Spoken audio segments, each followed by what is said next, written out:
Bonjour à tous, merci d'être présent pour ce webinaire avec Fuscality. Merci Aurélien pour ta présence. Avec plaisir.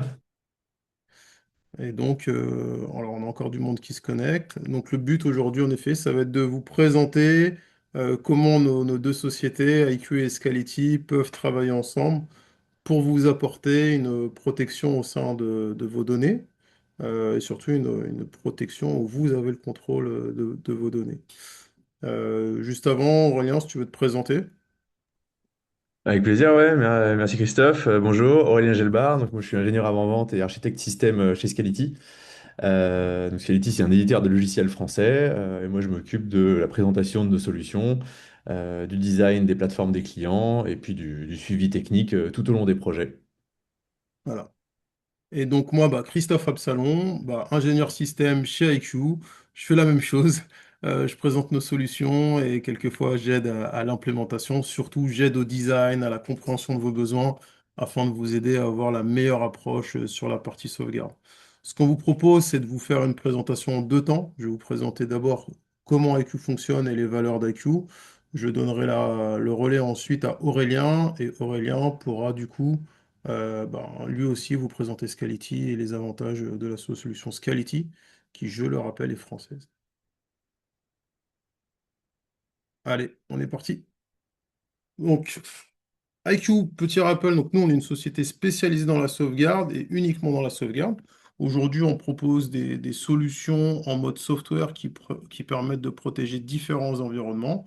On a dépassé les 5000 clients dans le monde. On a différents investisseurs financiers et technologiques qui nous auront joints, comme Okta, Cisco et Atlassian, qui nous ont rejoints sur la partie technologique. Bien sûr, on est stratégique technologie partner avec Nutanix depuis maintenant plus de 8 ans. Et on a un niveau de satisfaction client, le NPS score, qui dépasse les 91. Moi, ça fait personnellement maintenant 7 ans et demi que je travaille chez IQ. C'est une société que je ne cesse de voir évoluer et on maintient ce NPS en continu. Ce qui est intéressant, c'est de voir d'où on vient et où on va chez IQ. On est une société qui a toujours été en constante évolution. Aujourd'hui, on le voit, l'informatique qu'on fait maintenant, c'est pas le même que celui qu'on faisait il y a 2 ans, qui n'est pas le même que celui qu'on faisait il y a 5 ans, il y a 10 ans, il y a 20 ans. Nous, on est venu en 2017 pour régler un problème. Ce problème, c'était Nutanix qui avait besoin d'avoir un outil de sauvegarde qui savait parler Nutanix et qui était efficace. Donc en 2017, on a proposé une première version de IQ qui était IQ 1.0 et qui permettait de gérer le problème de sauvegarde de Nutanix. Fort de notre succès, bien évidemment, on a sauvegardé les environnements VMware parce qu'il fallait sauvegarder du VMware. Et ensuite, on a fait une accélération vers le cloud. On a été les tout premiers à sauvegarder des environnements Google avec une approche spécifique sur les API de Google. On a proposé de la sauvegarde pour Azure. Après le Covid, on a proposé de la sauvegarde pour Office 365, un peu comme tout le monde. Et on a continué d'évoluer avec des environnements Kubernetes, des environnements de type AWS, du Google Workspace. 2023, grosse accélération côté IQ. On prend la mesure du changement. On se rend compte que de plus en plus de clients consomment du service. Donc, c'est-à-dire quand vous avez besoin d'une nouvelle application pour votre équipe en interne ou en externe, vous allez d'abord regarder si cette application existe en mode service, hein. Et si ça existe en mode service, vous allez juste souscrire à ce service et l'utiliser. La problématique, c'est comme on l'a vu pour Office 365, comme on l'a vu pour Google Workspace, ces différents services ne vous fournissent pas de sauvegarde. Du coup, il a fallu réagir. On a créé une plateforme, AirCloud, qui est en constante évolution depuis 2023 et qui permet d'agréger et de sauvegarder différents environnements SaaS. Notre plateforme fait qu'aujourd'hui, on est reconnu en tant que leader au sein de l'IDC. C'est super important, hein. C'est la première fois que les différents instituts de sondage se posent cette question de comment se pose la sauvegarde des environnements SaaS. Et IQ a été nommé en tant que leader. On est également vu en tant que visionnaire dans le Gartner. Pourquoi? Parce qu'on a une approche qui est complètement changeante par rapport au marché. Là où on avait un marché qui était très orienté sur la sauvegarde classique, hein, de machines virtuelles, de serveurs, éventuellement de stockage, on a un marché qui est en train de changer avec des environnements SaaS qu'on connaît tous. Ce changement, il est très simple, j'en parle depuis maintenant tout à l'heure, on le voit. Il y a 20 ans, vous aviez une forteresse, vous aviez votre data center, peut-être vous aviez un deuxième data center, et dans ce data center, il y avait des serveurs avec différentes charges de travail qui pouvaient tourner dessus. Allez.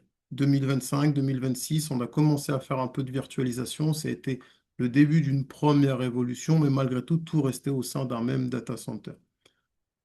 Il y a quelques années de là, 10, 15 ans, on a eu des vrais changements. On a commencé à avoir des applications qui sont passées en SaaS, la plus célèbre d'entre elles, Salesforce, et puis on a eu une accélération des services cloud également qui s'est mis en place. Et ce changement n'a pas arrêté.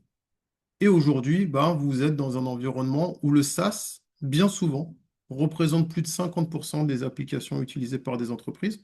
On se rend compte que les entreprises gardent des services informatiques, principalement pour des besoins métiers ou pour des besoins de performance en local, mais que dès qu'ils peuvent aller dans le cloud, ils vont. Ou ils sont forcés à aller dans le cloud. Je vais citer quelques marques, hein, comme par exemple Atlassian ou d'autres qui aujourd'hui vous disent bah, on a une roadmap de bascule dans le cloud. Microsoft, avec Office 365, force ses derniers clients à marche forcée à aller vers le cloud.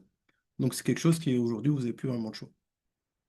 Par rapport à ça, bah, vous avez des environnements on-prem, vous avez des environnements cloud. Ce qui est important, c'est de pouvoir protéger les deux. Et nous, chez IQ, on va vous apporter cette protection. Sur l'environnement on-prem, on va vous permettre de bien évidemment sauvegarder des environnements virtuels. Alors, avec du Nutanix, du VMware, de l'Azure local, de l'Hyper-V, du Xen, il y a d'autres plateformes qui arriveront cette année. Mais l'idée, c'est de se dire que bah, ce qui s'est passé chez VMware crée une accélération du nombre d'hyperviseurs disponibles chez les clients. Et donc, il faut pouvoir répondre à cette demande. On a également la couverture des environnements NAS, la couverture du stockage S3. On a de plus en plus de clients qui utilisent du stockage S3 on-premise pour stocker de la donnée critique. Bah, comment est-ce qu'on va stocker cette donnée? Sur quelle technologie? Scality peut être une grande réponse à ça. Et puis surtout, si on a besoin de la sauvegarder, comment est-ce qu'on va la sauvegarder? Et on sauvegarde également des serveurs physiques. L'idée, c'est d'avoir une plateforme qui est Secure by Design avec de la détection de ransomware, de la détection de taux de changement, de l'object log selon la technologie de stockage qu'on va utiliser, pouvoir faire du disaster recovery et ainsi de suite. Chez IQ, nous, on répond à ça sur l'environnement on-premise grâce à notre appliance qui est préconfigurée, que vous déployez avec un OAS qui est hardené par défaut. Tout ce que vous avez à faire, c'est le mettre sur votre environnement virtuel, mettre une adresse IP et ensuite se connecter à ces différentes sources qui peuvent être, comme je disais en amont, du VMware, du Nutanix, du NAS, du NetApp et ainsi de suite. Une fois que vous avez fait ça, que vous avez votre OS qui est Secure by Design, vous allez pouvoir effectuer vos sauvegardes et vous allez mettre vos sauvegardes sur un stockage de votre choix. Nous, chez IQ, ça fait 8 ans qu'on propose du stockage S3, qu'on sait utiliser du stockage S3 aussi bien pour des backups que pour des copies, que pour de l'archive. On a un partenariat fort qu'avec Scality.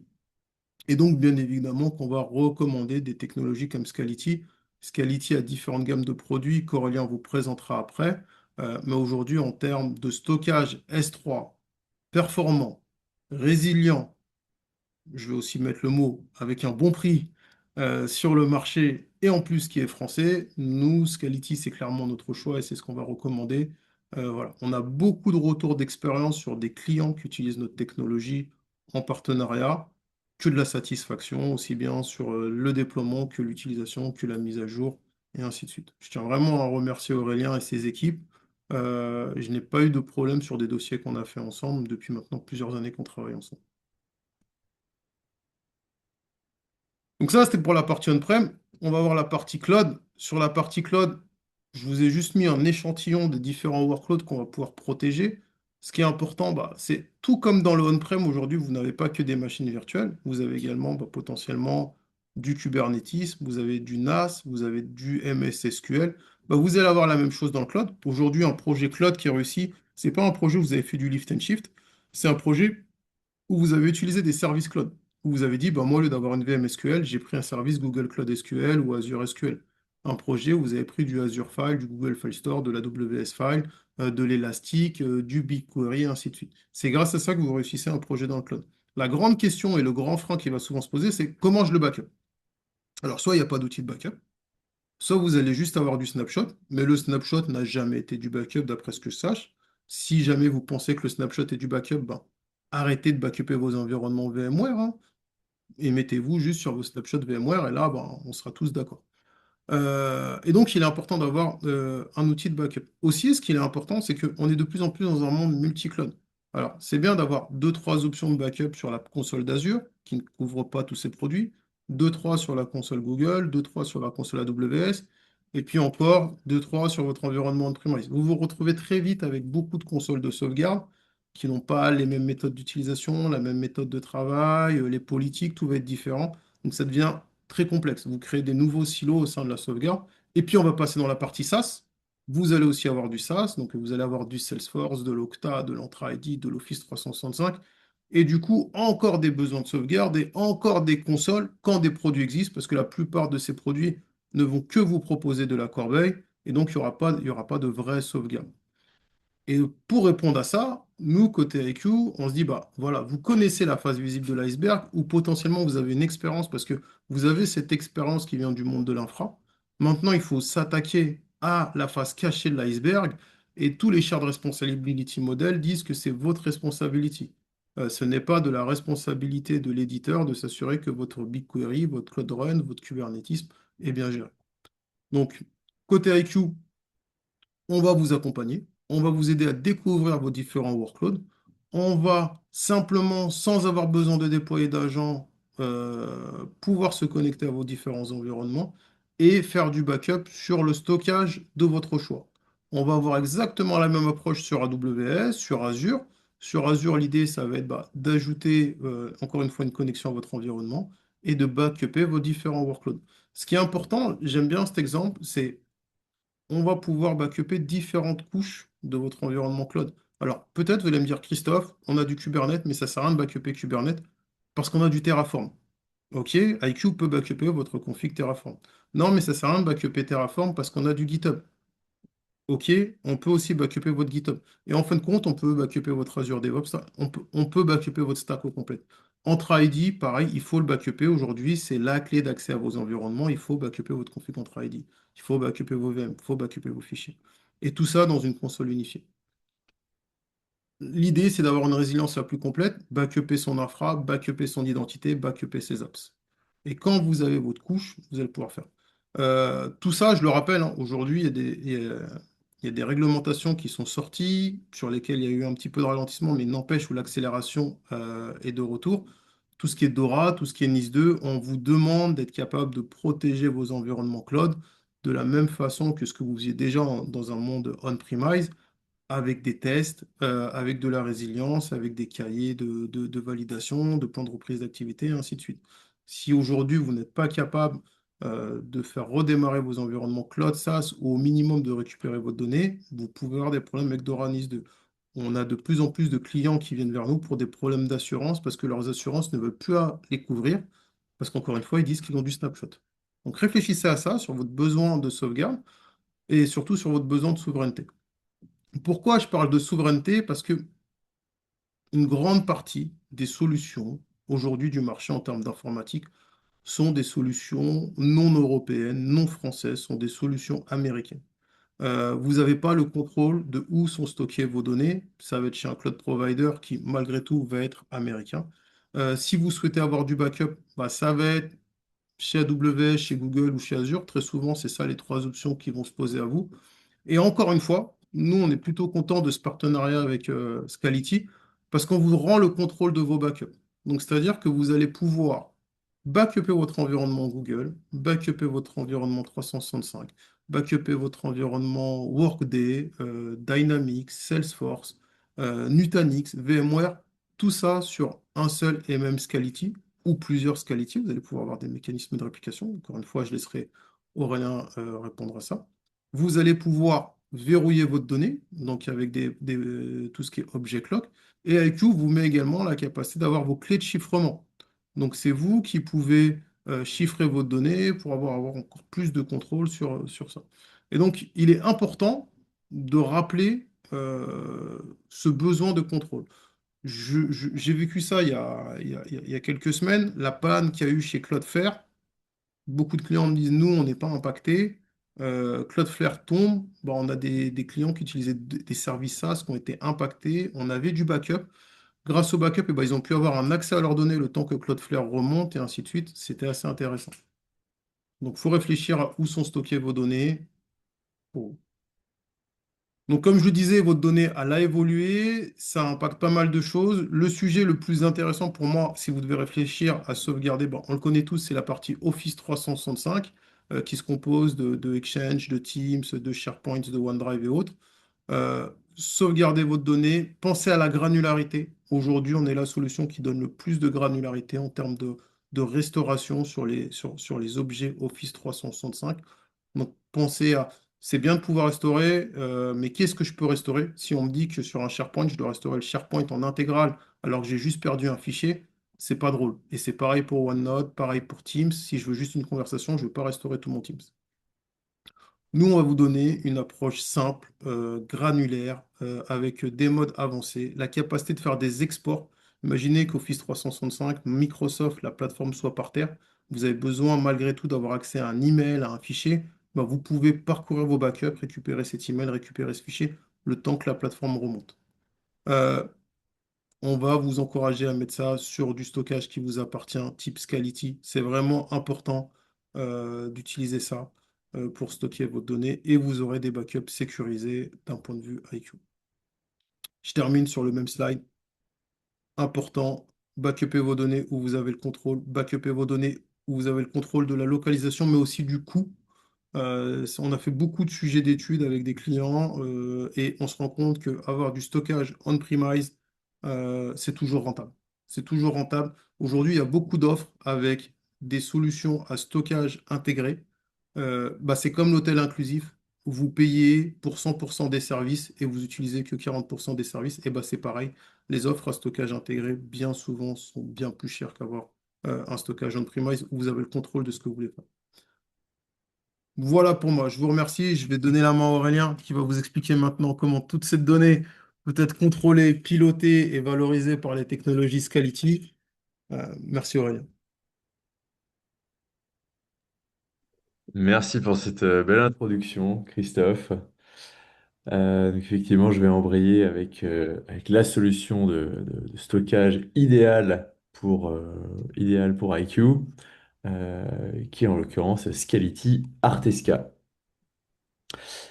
Juste avant de présenter Artesca, je vais présenter un tout petit peu plus Scality. Scality, c'est un éditeur de logiciels français qui existe depuis 2009, qui est le seul acteur européen et français de surcroît dans l'écosystème des fournisseurs de logiciels de stockage. Donc, vous voyez à droite sur le graphe GigaOM, qui est un équivalent de Gartner, hein.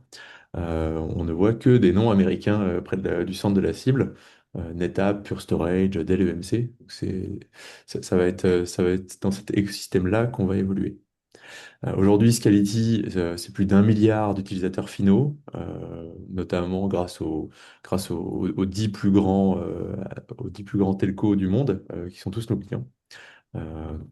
Quand on a un telco comme client, tout de suite, c'est 50 ou 100 millions d'utilisateurs finaux, donc ça va vite.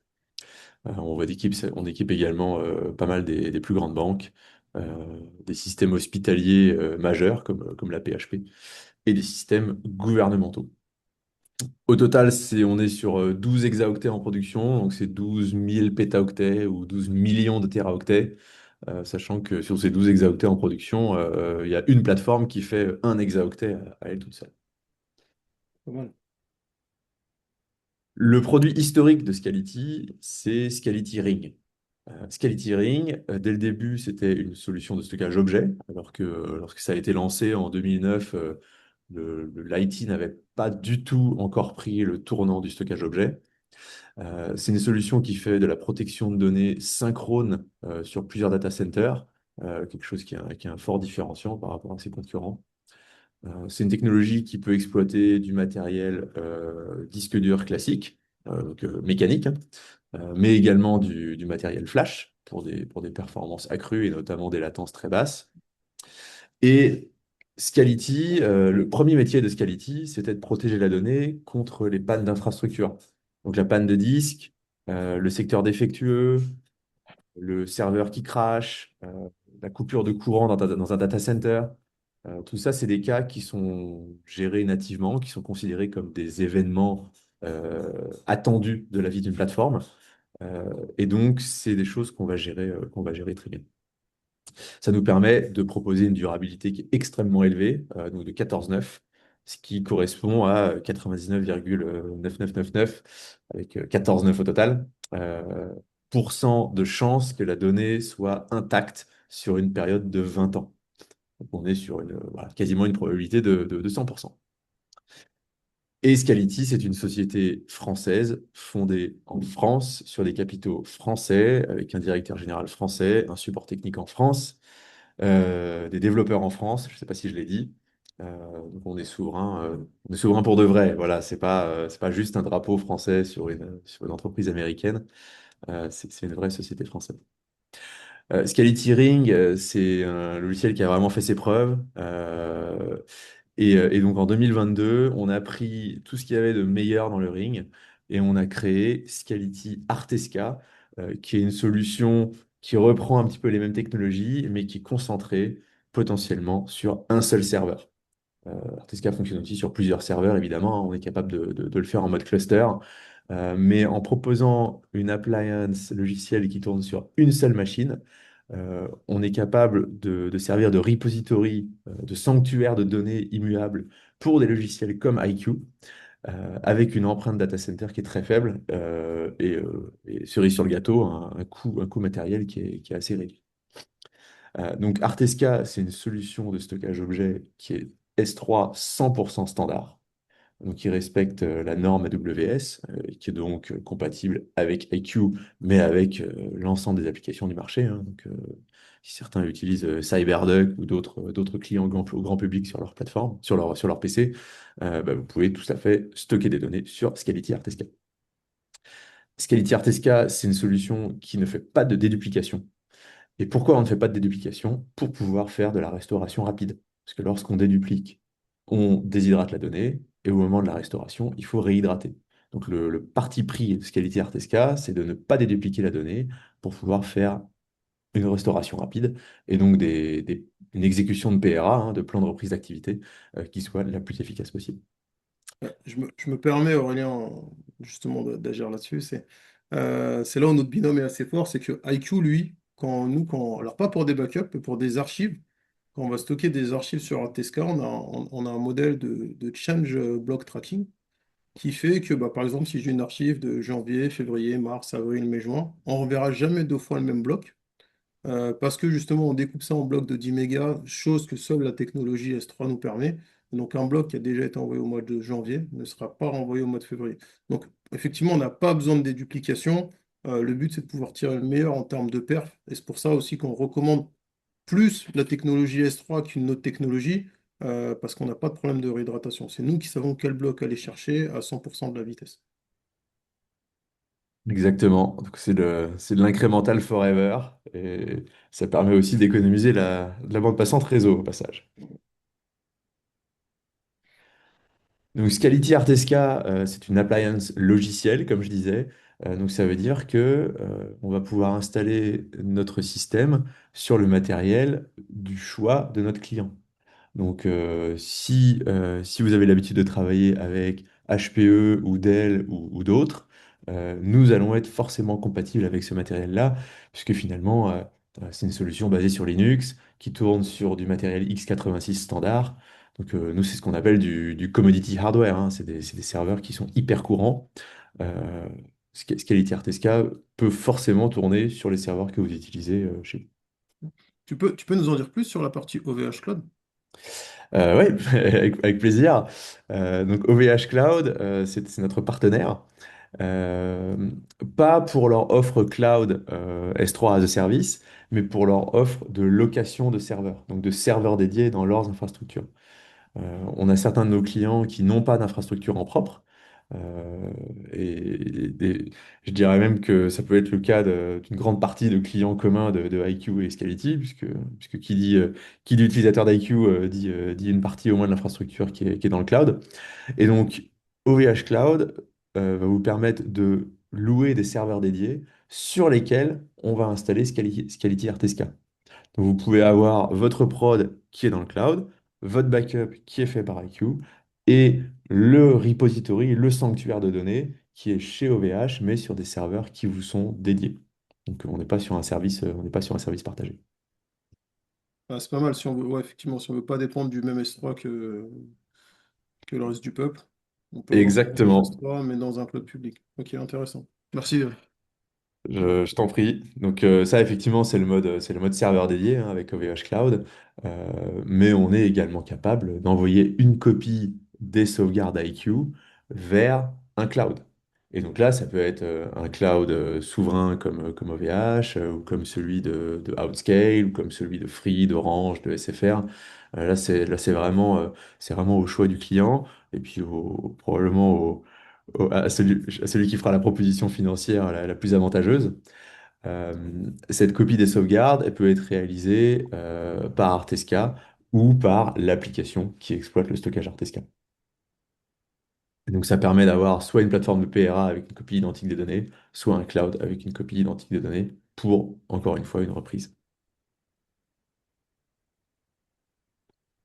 Donc Artesca, c'est un logiciel qu'on a lancé en 2022. Donc on est seulement en 2026, donc ça n'a entre guillemets que 3 ans, 3-4 ans d'ancienneté. Mais c'est un logiciel qui a déjà fait ses preuves. Puisqu'il est basé sur 16 ans d'expérience de développement. On a déjà 800 clients sur Scality Artesca seul. Et la proposition de valeur d'Artesca au début, c'était de proposer une protection des backups contre les attaques par ransomware. Donc on est fiers d'annoncer que nos clients ont payé au total 0 € de rançon suite à des crypto-locages avec Artesca. C'est pas vraiment une surprise, hein, ce chiffre de 0 € de rançon payé, puisqu'en fait, la technologie de protection contre les ransomware qui est inclue dans Artesca, on l'a fait auditer avant la sortie du logiciel. Donc, avant de mettre Artesca sur le marché, on avait fait pen-tester ObjectLock euh, pour être sûr et certain qu'il n'y avait pas de faille. Donc, voilà. Le résultat était attendu. Ascality Artesca, c'est un logiciel qui fonctionne avec une liste précise d'applications validées. Euh, Techniquement, c'est du stockage S3 standard, hein, c'est un endpoint S3 ouvert à tous. On peut stocker n'importe quoi. Mais on a choisi de rester sur une liste fixe d'applications supportées pour être certain de pouvoir garantir une bonne expérience client. Donc tous les logos que vous voyez sur ce slide, et notamment celui d'IQ dans la catégorie Cyber Recovery sur la gauche, ce sont les logos d'applications qui sont certifiés pour une interopérabilité avec Artesca, que ce soit au niveau fonctionnel ou au niveau des performances. Donc ça va même plus loin que ça, hein, puisque bon voilà, un logo sur un slide, c'est sympa, mais vous allez carrément trouver une procédure d'intégration pour IQ dans la documentation Scality, dans la documentation de Scality Artesca. Vous avez une liste d'applications validées, vous cliquez sur IQ et il y a une procédure avec les policies à mettre en place, c'est le JSON qu'on voit sur la droite avec des screenshots de l'interface de Scality et de IQ pour vraiment vous indiquer où cliquer pour interconnecter les deux logiciels. C'est important, effectivement. Merci de préciser ce point parce que même de notre côté, nous, on a fait une double validation côté S3. Qu'est-ce que ça veut dire? Ça veut dire que 90% du code des fournisseurs de stockage S3, c'est le même, c'est ce que j'aime à dire, mais ce fameux object log dont a parlé Aurélien, c'est 10% du code. Et ces 10% de code, ça va être la différence entre Scality et un autre acteur. Aujourd'hui, Scality est officiellement certifié IQ. Ils ont passé l'ensemble des tests, donc ça veut dire on n'a pas de problème avec de l'object log, soit à la création, à la suppression ou à la mise à jour d'un object log avec Scality, Artesca et Ring. Donc, c'est vraiment une cross-certification. Nos équipes travaillent ensemble pour maintenir cette validation au travers des mises à jour de IQ, des mises à jour de Scality. Effectivement, et c'est bien normal qu'il n'y ait pas de problème, puisque Object Lock, en fait, n'est que proposé, en fait, Mm. par le logiciel Scality. D'ailleurs, aujourd'hui, on parle surtout d'Artesca, parce que c'est un produit très orienté backup, mais Scality Ring, notre autre produit de stockage, propose les mêmes fonctionnalités de protection des données.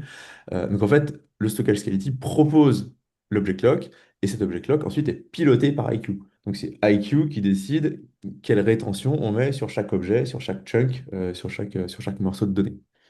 Et ensuite, cette rétention qui a été configurée par IQ, elle est appliquée par Scality. C'est-à-dire que si un attaquant essaye de détruire ou de chiffrer de la donnée en contournant IQ et en attaquant directement le stockage Scality, eh bien, la protection définie côté IQ s'applique même lorsque IQ n'est plus dans la boucle, entre guillemets.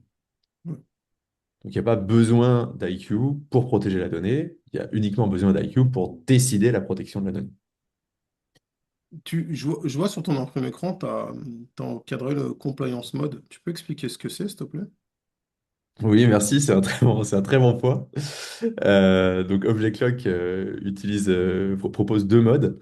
Un mode compliance et un mode gouvernance.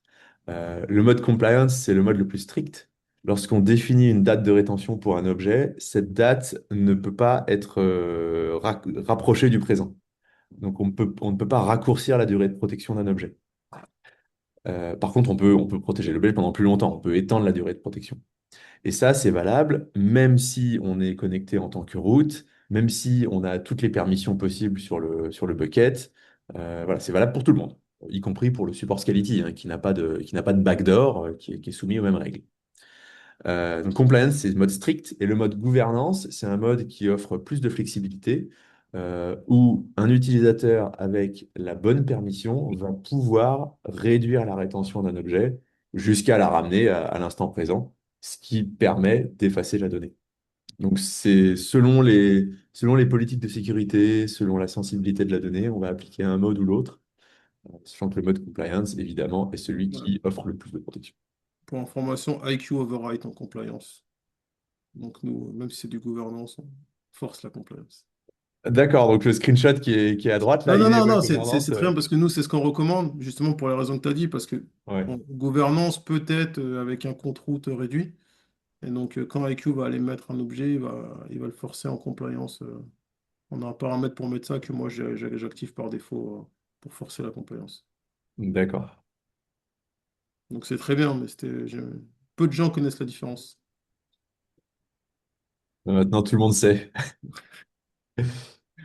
Voilà, donc Artesca, c'est vraiment une solution de cyber-résilience, hein. Et donc, on vient libérer en fait le soft de sauvegarde, on vient libérer IQ de cette responsabilité-là, puisque maintenant, c'est le logiciel Scality qui applique ça. Donc, si on résume la proposition de valeur de Scality Artesca, c'est la sécurité avec un OS managé par Scality, durci par Scality, de la cyber-résilience au niveau de l'interface graphique, puisque l'accès à l'interface est en multifactor authentication, hein, et avec Object Lock. Ça vous garantit que vos données ne seront jamais piratées. Il y a une évolutivité, puisque Artesca démarre, comme je disais, sur une machine, mais peut évoluer jusqu'à 10 pétaoctets en rajoutant des disques et des machines dans le cluster. Donc ça vous garantit que, bon, à moins que vous dépassiez 10 pétaoctets de données utiles, vous ne serez jamais bloqué. Et ça, c'est sans avoir besoin de reformater, repartir de zéro. J'ai un nœud qui tourne, je peux rajouter un deuxième nœud à côté. Comment ça se passe techniquement? Oui, c'est ça. En fait, en rajoutant des nœuds au cluster, les nœuds supplémentaires sont invisibles pour l'application. Ok, cool. L'application va voir un cluster qui est plus gros, un cluster qui propose plus de volumétrie, mais l'application ne voit pas la nouvelle machine. Enfin, elle va voir son adresse IP, hein, pour lui envoyer des Ouais, mais données. c'est vraiment scalable, quoi. C'est vraiment scalable. C'est le repository qui grossit. C'est pas un nouveau repository. Ok, cool. Et ça, c'est un gros différenciant également par rapport à d'autres solutions de type software appliance, où effectivement, il faut jongler entre la capacité de chaque serveur et Ouais, les ou déclarer différents clusters. t'en as même des fois, on te dit qu'il faut reformater pour aggrossir le cluster. Non, non, Vous, non. c'est bien. Non, Ouais, alors que vous, c'est non, beaucoup. nous, on va demander un reformatage lorsqu'on change de technologie. Donc, Ouais, si on normal. atteint 10 pétaoctets, si on voit qu'on va dépasser 10 pétaoctets, effectivement, il faut reformater pour passer en technologie Ring, qui, elle, n'a pas. Ouais, là, Mais c'est un autre généralement, problème. on le sait dès le début qu'on va atteindre cette limite-là. Donc, si on a un projet qui démarre à 5 pétas, par exemple, on va tout de suite proposer du Scality Ring, parce qu'on sait qu'il n'y aura pas de limite. Par contre, si on, à contrario, si on a un projet qui démarre à 200 téraoctets, bah, on sait qu'a priori, il atteindra jamais 10 pétaoctets. Donc, on peut y aller tranquille en Artesca. Je suis plutôt d'accord. Voilà. Donc, jamais piraté, jamais bloqué. Et le dernier, c'est la durabilité. J'en parlais tout à l'heure. Nous n'utilisons pas les mécanismes RAID. Nous utilisons nos algorithmes d'erasure coding propriétaires. Nous gérons chaque disque individuellement pour une protection des données optimale. Voilà. Donc jamais piraté, jamais bloqué et jamais corrompu. Donc ça permet d'avoir Artesca qui est à la base d'une stratégie de cyber recovery avec un stockage qui est 100% sécurisé, avec une capacité à restaurer la donnée de manière très rapide avec Artesca et IQ, et avec une exploitation finalement des données de sauvegarde qui est faite directement par le logiciel de sauvegarde. Donc IQ, j'ai pas assisté au webinaire qui a eu lieu le 14 mai, parce que c'était férié en France. Mais le titre m'a beaucoup interpellé, là, Your backups know something you don't. Donc j'ai compris qu'IQ était capable d'aller détecter des failles de sécurité Ouais, dans les backups. alors, le 14 mai, c'était encore plus que ça. Mais en effet, aujourd'hui, IQ est muni de détection de ransomware qui permet d'aller scanner et de faire pas mal de choses sur le backup du client. Et ce qui a été annoncé le 14 mai, c'était le Wake Up Your Backup, en effet, qui dit que au-delà de la cyber analyse de la donnée, c'est être capable de lire ton backup pour dire, bah, alors c'est pour les applications SaaS, pour dire, bah, je sais que c'est Aurélien qui a effacé 300 utilisateurs entre ID le 14 mai, mais je me rends compte qu'il a aussi fait des actions dans les backups par rapport à GitHub. Et quand j'analyse les backups de Salesforce, je vois aussi qu'il y a eu beaucoup de changements. Donc le Wake Up Your Backup, c'est faire parler les backups pour comprendre ce qui se passe en production. Et on dit que le backup aujourd'hui, c'est une mine d'or. Et dès le moment qu'on a bah, typiquement, il va nous falloir du stockage S3 pour cette fonctionnalité. Dès le moment où on a un stockage S3, bon, on va être capable d'interroger le backup pour ressortir cette valeur. Bien plus que juste le ransomware. Parce que certaines actions malveillantes, c'est pas des ransomware, hein, c'est de la suppression de masse. Et on aimerait comprendre ce qui se passe. Et ça, c'est vachement bien parce que le backup est encore vu comme un mal nécessaire. Ouais. Donc, lui donner de la valeur, ça permet de mieux sécuriser tout le monde. Voilà, donc si on fait un peu le RACI, hein, personne n'aime les matrices de responsabilité RACI, mais bon, celle-là, elle est plutôt pas mal. On a Artesca qui est responsable de la cyber-résilience, IQ qui est responsable de la cyber-readiness, donc de l'exploitation des backups, et IQ et Artesca ensemble qui Mm. permettent de faire de la fast recovery dans le cas où où le PRA devait être déclenché. J'ai une question pour toi, Aurélien. Qu'est-ce que tu répondrais? Alors, c'est lié à la fast recovery. Aux personnes qui pensent encore aujourd'hui que le S3 est un stockage d'archives. Un stockage de quoi, pardon? D'archives, qui est, historiquement, on utilisait le stockage pour stocker de la donnée froide. Ouf. J'entends encore ça des fois, très rarement, mais je l'entends encore. Bah, Et moi, je dirais que ceux qui pensent que le stockage S3 est fait pour de l'archivage doivent plutôt penser au stockage sur bande, puisqu'un stockage d'archives, c'est quelque chose qu'on écrit une fois et qu'on oublie, entre guillemets, par la suite, hein, quelque chose qui va être très rarement lu, des données qui vont potentiellement rester froides, alors que S3, et notamment dans son implémentation Scality, c'est un stockage qui est nativement plutôt tiède, voire même chaud. C'est un stockage qui est always on, qui est toujours disponible, qui va permettre de faire des écritures massives, des lectures massives, de proposer de la haute performance. Donc ça, c'est au niveau des performances. Et au niveau de la sécurité, bah, l'archivage, c'est un peu tout ou rien. On conserve les données, on les met au frigo, on les laisse tranquilles. Alors que grâce au protocole S3, on va être capable de donner des droits bien précis à un bucket, à un user, à un subnet. Donc on a cette gestion des permissions qui est très fine et qui, bon, pour moi, S3, c'est plus un stockage de prod aujourd'hui qu'un stockage d'archives, hein. Euh, moi aussi, mais on et, entend et- et d- encore. et d'ailleurs, les logiciels Scality, ils font pas que du S3, hein. On fait du S3 et des protocoles fichiers plus classiques, du NFS, du SMB à l'ancienne, entre guillemets. Mais en fait, aujourd'hui, 90% des projets, c'est S3 uniquement. Alors qu'on a toujours des workloads de production sur les plateformes de nos clients. Ok, cool pour moi. Merci pour la question. Euh, je vais peut-être passer celui-là pour me concentrer sur cette recommandation de l'ANSSI. Puisque l'ANSSI a sorti son livre blanc sur la sauvegarde des systèmes d'information en 2023, 18 octobre 2023. Et donc, depuis octobre 2023, l'ANSSI a officiellement permis, entre guillemets, officiellement annoncé qu'une solution de stockage objet qui est équipée de mécanismes WORM, donc de Object Lock S3 par exemple, peut être utilisée pour l'archivage des données, pour la sauvegarde hors ligne, à la place de la copie sur bande qu'on faisait traditionnellement. Donc ça, c'est très important parce que ça veut dire que là où avant, la recommandation générale pour la conservation de données long terme, c'était de mettre des données sur bande et de les mettre au coffre, là aujourd'hui, on peut se contenter de mettre les données dans un bucket avec les bons paramètres object lock. Et ça suffit à conserver des données d'archivage pendant une longue période. Donc ça n'exclut pas non plus l'utilisation de bande, hein. La bande reste pertinente. Là, on voit des stickers parfois sur les laptops des admin 6 avec écrit Tape is not dead.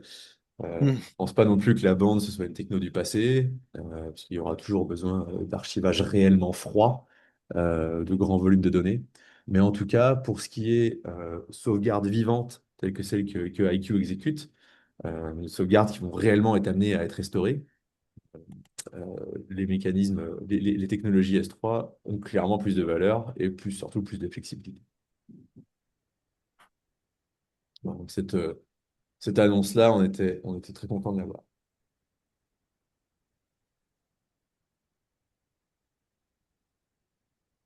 Voilà. Après, j'ai pas mal de slides techniques sur lesquels je vais passer un petit peu plus rapidement. Celui-là, c'est pour montrer les capacités d'évolution d'un cluster Artesca. Ce Hmm. qualité Artesca, on peut démarrer à une machine et faire du scale-in en rajoutant des disques dans la machine et du scale-out en rajoutant des machines au cluster. C'est ce que j'expliquais tout à l'heure. Là, on va pouvoir passer de une à trois machines maximum. Et on peut également démarrer directement à trois machines et augmenter jusqu'à six machines, donc doubler la volumétrie par ajout de serveur. Ça, c'est ce qui permet d'évoluer en volumétrie. La protection des données sur Scality Artesca, c'est de la réplication pour les tout petits objets et de l'erasure coding pour les objets plus gros. Ce qui permet de perdre deux disques dans le serveur sans aucun impact sur la donnée. Et ça va même plus loin que ça, puisque lorsqu'on a perdu deux disques dans un serveur, déjà c'est déjà un événement rare hein, de perdre deux disques simultanément, la donnée est immédiatement reconstruite. Ce qui fait qu'au bout de quelques heures, puisque la reconstruction de Scality Artesca est très rapide, au bout de quelques heures, en fait, on a des données qui sont déjà revenues à un état de protection optimal. Et donc, on peut à nouveau perdre deux nouveaux disques sur le serveur. Donc même dans le pire du pire des cas, où il y a quatre disques qui tombent en panne dans la même journée, on va être capable de conserver la donnée intacte. En multiserveur, c'est un peu les mêmes principes, hein, sauf qu'on a une protection interne à chaque serveur qui est moindre et une protection distribuée entre les plusieurs serveurs qui vient compenser.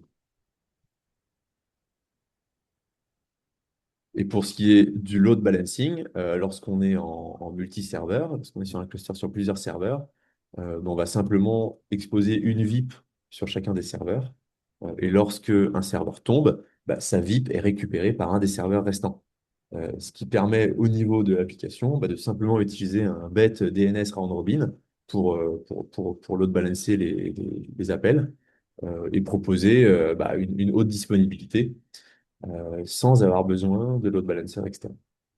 Donc, c'est pas du vrai load balancing, hein, qu'on soit bien d'accord, puisque là, vous voyez bien dans l'exemple en bas à droite euh, que le serveur A, il prend deux fois plus de charge que le serveur C. Donc, c'est pas du load Hmm. balancing, mais ça permet de fournir de la haute dispo à moindre coût. Ouais, c'est du spoofing, un petit peu. Voilà. Et évidemment, dans le cas où un partage de charge correct serait nécessaire, bien évidemment, on peut utiliser un load balancer en frontal. Donc, Scality Artesca, c'est un logiciel, comme vous l'avez probablement compris, comme vous l'avez, j'espère, compris, qui est très axé cyber résilience. Et donc, pour enfoncer les clous à ce niveau-là, on a lancé début 2026 la cyber garantie Artesca, qui est un forfait de 100 000 dollars ou équivalent en euros, dans le cas où vous perdez des données qui était protégé en mode compliance avec un RTSK en production. Donc, comme tu disais, Christophe, de toute façon, IQ protège les données en mode compliance. Compliance. Donc, ça fait une case de cocher. Artesca version 4.1, ça commence à avoir quasiment un an maintenant. Donc, les gens qui nous écoutent sont forcément à l'Artesca 4.1 minimum. Et la licence de 50 Tera, bah, de toute façon, c'est le minimum de licence possible côté Scality Artesca. Voilà. Normalement, vous cochez toutes les cases. Nous, on est relativement confiant dans le fait que cette cyber-garantie ne sera jamais déclenchée. Donc, faut plus voir ça comme une preuve de notre confiance dans notre logiciel. Et Ce qui est intéressant, c'est que c'est dans le contrat de support standard, quoi. Vous n'êtes pas en train de dire qu'il faut prendre le super contrat avec plein d'étoiles pour non, refaire. et Scality C'est d'ailleurs, ouvert au commun des mortels, quoi. c'est ça. Mais en fait, Scality Artesca n'a qu'un seul niveau de support, hein. Ouais, comme Donc, avec ok. Pareil. voilà. Donc, de toute façon, tout le monde est couvert pareil. Bon, moi, j'aurais préféré 100 000 euros, mais c'est pas grave. C'est mon moment. Écoute, tu peux tenter, tu Ouais, peux de toute tenter façon, ta à la fin, il chance. y aura zéro parce qu'il n'y aura pas d'attaque. Voilà, c'est ça. Donc, c'est cool. Voilà, donc tout ça, ça vient un petit peu faire écho au rapport Gartner, hein, qui est sorti, il me semble, en 2024, qui nous mettait en top 1 des solutions de backup, alors que Scality, finalement, n'est pas un éditeur de soft de backup. Mais on a une proposition tellement pertinente au niveau du sanctuaire de données qu'on est identifié dans ce rapport-là. Ouais, trop bien. Merci beaucoup. Ouais, merci de m'avoir invité, Christophe. Un plaisir. Alors moi, j'ai reçu une question pour moi, mais que du coup, je vais aussi te transférer. C'est la simplicité de mise à jour. Donc IQ, c'est sur le principe du one-click upgrade pour la partie on-premise. Donc Ok. c'est assez simple de mettre à jour la partie on-premise. Si vous êtes un client en mode SaaS, bah, c'est IQ qui gère tout ce qui est mise à jour, déploiement, nouvelles features de la plateforme. Est-ce que Aurélien, tu peux nous en dire un peu plus sur Artestia, typiquement, comment ça se met à jour? Oui, bien sûr. Alors nous, c'est pas one click upgrade, c'est two click upgrade. Voilà. Tout clic, On fait, donc l'utilisateur doit faire un premier clic pour télécharger la nouvelle version depuis l'interface. La nouvelle version est téléchargée en background. Et ensuite, il y a un bouton pour ouais, lancer. c'est pareil que nous aussi. C'est Ah, deux clics. donc toi aussi, il y a deux clics. Ouais, ouais, ça serait dangereux, n'empêche que ça soit juste. Donc voilà, et donc c'est le node principal du cluster qui se charge d'orchestrer les mises à jour dans l'ordre. Donc Ok. qui va d'abord mettre à jour son propre système d'exploitation, puis celui des autres nodes du cluster, puis sa pile logicielle Artesca, puis celle des autres nodes du cluster. S'il y en a, hein, en mononode, Ouais, forcément, il est en mode. il se fait que lui-même. Voilà, et tout ça, c'est fait bien évidemment sans aucune perturbation du service, sauf si vous êtes en mode mononode. Il y a forcément un moment où le serveur reboot, hein. Donc là, on part d'une indisponibilité de l'ordre de la minute. Ok. Mais lorsque c'est en multinode, évidemment, il n'y a aucun impact grâce au mécanisme de VIP que j'évoquais juste avant. Ouais, chez IQ, vous êtes plus à 5-10 minutes d'indisponibilité. Pareil, le reboot, rechargement de la base de données, tout ça. Autre question, où se trouve le support? Alors toi, tu l'as déjà dit, support en France? Le support est en France, oui, oui, tout à fait. Enfin, tous les clients de la plaque Europe, le support est en France. Mais ils sont Ok. évidemment anglophones également, hein, pour tous les Ok. clients basés à l'étranger. Alors, chez IQ, le support est en Slovénie pour la plaque Europe. Et il y a possibilité d'avoir de l'escalade pour parler en France. Et même ceux qui parlent anglais, on les comprend très bien, honnêtement. Ils ont un accent comme nous, les Français. Euh, Parfait, parfait. Bah, pour moi, c'est assez clair. Je voudrais juste revenir sur un point. Aujourd'hui, merci Aurélien, tu as beaucoup présenté Artesca, Scality sur un point de vue backup. Juste pour rappel, c'est pas une technologie qui sert qu'à faire du backup. On peut aussi stocker des données de production. Et donc, si vous avez des projets aujourd'hui pour stocker de l'imagerie, des catalogues de villes, je sais pas où autre, quelle que soit votre donnée non structurée que vous avez besoin de mettre sur du stockage objet, voilà. Aujourd'hui, si je dis pas de bêtises, Aurélien, vous pouvez également absorber ce type de données. C'est pas que du backup.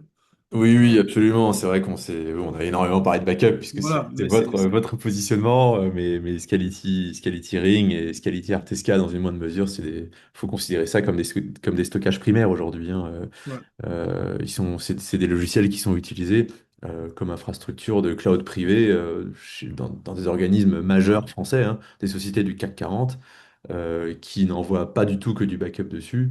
Certains ont des milliers d'applications différentes sur le même cluster.